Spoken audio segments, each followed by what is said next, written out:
Today's review is a dream match between JWP champion Arisa Nakajima and Stardom champion Iyo Shirai from Stardom Year-End Climax 2013 on December 29th at Tokyo Korakuen Hall. Along with Kana, JWP ace Arisa Nakajima and Stardom ace Iyo Shirai were the three best female wrestlers in the world at this point.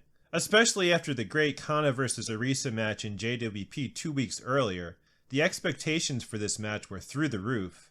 The high hopes make it a difficult match to rate because you invariably want to give it a bigger rating because it's two amazing talents, but at the same time, part of you wants to give it a lower rating because it wasn't as awesome as it sounded on paper. Adding to that, they didn't do the traditional throw everything in the kitchen sink at one another type of big match that was popular before wrestlers realized they could get away with just standing and laying around for half an hour. I would probably have preferred that spot-oriented match. Arisa has many options, but it's certainly what Iyo does best. But I feel this match was pretty interesting and clever nonetheless.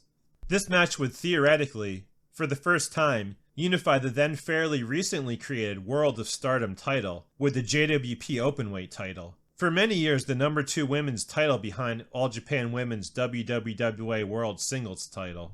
And arguably a more prestigious women's title at this point, given JWP was essentially the last of the classic women's promotions still standing, even if on very shaky ground, with AJW and Gaia closing in 2005, and LLPW barely running any shows after 2009.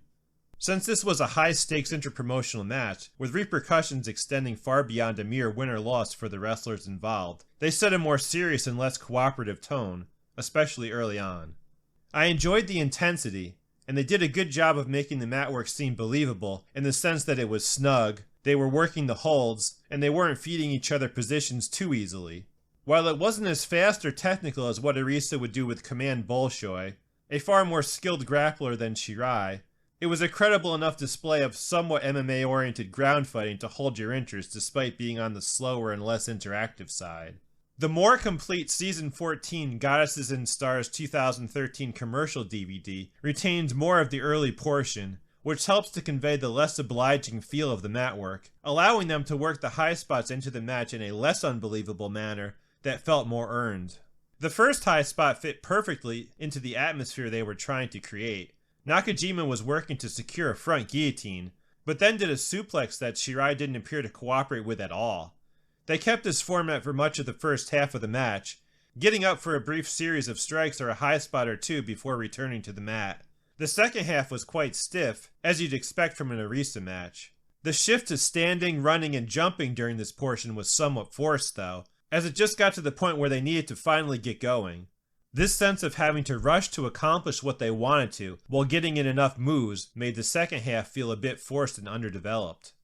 They did their best to continue the theme of non-cooperation, with a big crash landing for Iyo when Arisa avoided her tope, but there were more and more runs of big offense, which made it more difficult to walk the tightrope of believably resisting. This set up an interesting spot where Iyo crawled under the ring to the adjacent corner after ducking a lariat, with Arisa unable to find her when she turned around, allowing Iyo to deliver a swan dive plancha.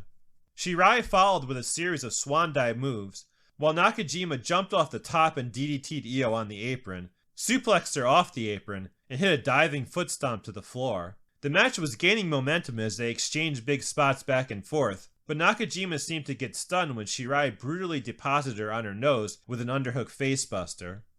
Oddly, after a double sell to allow Arisa to recover, they went right back to the same spot, but this time Nakajima took the bump on her forehead. Their lack of familiarity with one another wasn't helping matters to begin with, and while Nakajima was apparently okay, they seemed to get a bit sidetracked after this when it came to continuing to actually develop the match. Since it took so long to get going in the usual sense of what consists of a big, high work rate Joshi match, it made it even more obvious than it was going in that there wasn't going to be a winner.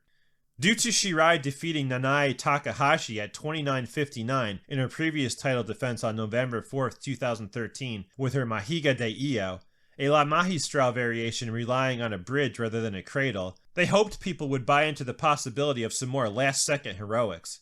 Otherwise, there was less build to the non-existent finish, partly because the match was almost over by the time anyone was really trying to win, which made their big suplexes and pinning predicaments in the final minutes even less believable as finishers. For a 30-minute match, especially one that took quite a while for the pace to pick up, I must say that the time really flew by. For better and worse, it really left you wanting more. While I found the match somewhat disappointing, that's only because it came from the best of the best. It was certainly never dull, despite a lot of mat work, which isn't something you would normally see from Shirai. This was a match that really demanded a rematch, but we were lucky that we got it once. Sadly, this was the only appearance Nakajima ever made in Stardom, and a return has become less and less likely as the years have gone by, given she has been a vocal critic of the Idol promotions. I give this match 4 stars out of 5.